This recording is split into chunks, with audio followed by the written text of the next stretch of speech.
संसदीय समिति यानी जेपीसी ज्वाइंट पार्लियामेंट्री कमेटी जो कि वक्फ बोर्ड पे बनी है वो अपनी रिपोर्ट को सदन को देगी और ऐसे में ये माना जा रहा है कि उसमें बहुत बड़े आमूलचूल परिवर्तन हुए हैं। हम इस वीडियो में बात करेंगे कि वक्फ बोर्ड को लेकर के जो संशोधन हुए हैं उसको लेकर के ये गैर मुस्लिम कौन है और किन गैर मुस्लिमों को जगह दी जाए।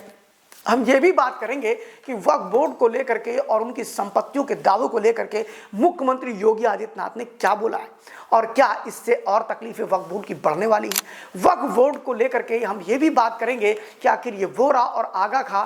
कौन से मुसलमान होते हैं और इनका वक्फ बोर्ड पे जब इनसे कोई सुझाव मांगा गया तो इन्होंने क्या सुझाव दिया। शुरुआत करते हैं, वक्फ बोर्ड आज अपनी रिपोर्ट को दे देगा और ऐसी परिस्थिति में आपको बता दें कि जब वक्फ बोर्ड अपनी रिपोर्ट को सबमिट करेगा तो 31 तारीख से लेकर के 6 फरवरी तक जो संसद का बजट सत्र चलने जा रहा है इसमें इसको प्रस्तुत किया जा सकता है, लेकिन संभावना कम है। हो सकता है कि अगले बजट सत्र यानी कि इसको मानसून सत्र में चला जाए और ऐसे में बजट सत्र में देखने को मिल सकता है। लेकिन आपको बताते चले कि बजट सत्र में अगर ये वक्फ बोर्ड का बिल नहीं आता है तो अगले सत्र में जरूर आ जाएगा, क्योंकि बजट सत्र छोटा होता है, बड़ा नहीं होता है, इसलिए इसकी संभावना कम है कि वक्फ बोर्ड का विधेयक लाया जाएगा। लेकिन इसमें जो संशोधन हुए हैं उसके बाद कई बातें सामने आने ये लगी हैं कि क्या गैर मुस्लिमों को वक्फ बोर्ड में जगह दी जाएगी। तो आपको बता दें कि वक्फ बोर्ड में all India Muslim personal law board इसका मुखर होकर के विरोध कर रहा है गैर मुस्लिमों को वक्फ बोर्ड में लाने का। गैर मुस्लिम का मतलब है कि प्रमुख सचिव लेवल या सचिव लेवल के लोग अब वक्फ बोर्ड में होंगे। दूसरी चीज, वक्फ बोर्ड में जो परिवर्तन किया गया है उसमें एक सबसे बड़ी चीज यह है कि मुसलमानों में भी कई प्रकार हैं, उनके बताए जाते हैं कि 72 फिरके हैं, सभी फिरकों से बातचीत की गई। उसमें सिया मुसलमानों में 2 समुदाय आते हैं, बोरा और आगा खां। आपने विप्रो के प्रेम अजीम जी का नाम सुना होगा जो कि मालिक हैं, वो सिया मुसलमान हैं, यानी खोजा इस्माइल और आगा खां, ठीक है। जो जिन्ना थे वो इसी ग्रुप से थे, उनको अधिकतर लोग मुसलमान नहीं मानते थे। आपको बता दें कि बोरा और आगा खां जो मुसलमान हैं उनकी संख्या कम है, वो बिजनेस कम्युनिटी से आते हैं, देश में बड़े व्यापार करते हैं, देश के बाहर भी उनका व्यापार का विस्तार बहुत ज़्यादा है। अगर बोरा समाज की बात करें तो वो मुंबई,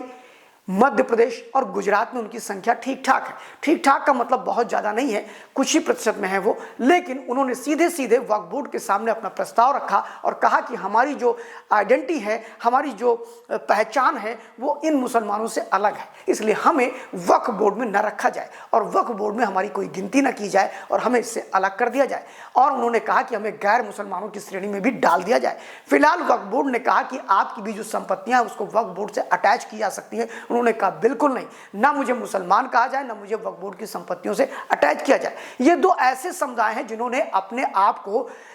मुस्लिम समाज के उस वक्फ बोर्ड की जो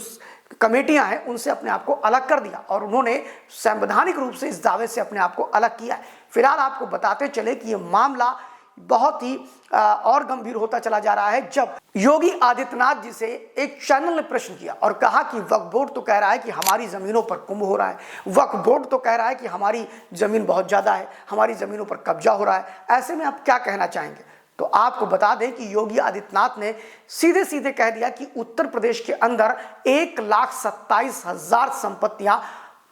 संपत्तियों पर वक्फ का दावा है और ऐसे में जब सरकार ने इसका पता लगाना शुरू किया, उनसे कागज मांगने शुरू किए, उनसे इतिहास भूगोल पलटना शुरू किया तो आप दंग रह जाएंगे। सिर्फ महज 7,000 संपत्तियों पर उनका दावा सही निकला और ऐसे में बाकी संपत्तियां योगी आदित्यनाथ ने सीधे कह दिया ये सरकार की संपत्ति है, इस पर चौकियां बनेंगी पुलिस की, इस पर अस्पताल बनेंगे, इस पर सरकारी कार्यालय बनेंगे और सरकार की संपत्ति है, इसका उपयोग सरकार करेगी और उन्हें इस बात को समझना होगा और इस पर तूल ना दे तो ज्यादा ही अच्छा है। फिलहाल आपको बता दें कि उत्तर प्रदेश की सरकार ने जिन संपत्तियों के कागज मुस्लिम पक्ष और वक्फ बोर्ड के लोग नहीं दिखा पाए उसको उसने सरकारी जमीन घोषित कर दिया है और ऐसी स्थिति में वक्फ बोर्ड संशोधन के पारित होते ही एक बड़ा बवंडर मचेगा उत्तर प्रदेश के अंदर जब 1,20,000 संपत्तियों पर सरकार अपना दावा ठोक करके उसे अपने कब्जे में ले लेगी। फिलहाल आपको बता दें कि वक्फ बोर्ड में गैर मुसलमानों को भी शामिल करने की बात है और अगर बात करें तो भारत के लगभग सभी पक्ष से इस वक्फ बोर्ड ने बातचीत किया है। देखना यह है कि क्या वक्फ बोर्ड के संशोधन जो अब दिए गए हैं जेपीसी के द्वारा उसको पूरी तरह से एज इट इज मानते हुए सरकार इसको कब पास कराती है इसका रहेगा हमें इंतजार, और इसके नए नए अपडेट मिलते रहेंगे आपको। देखते रहिए live news 24। Thank you very much.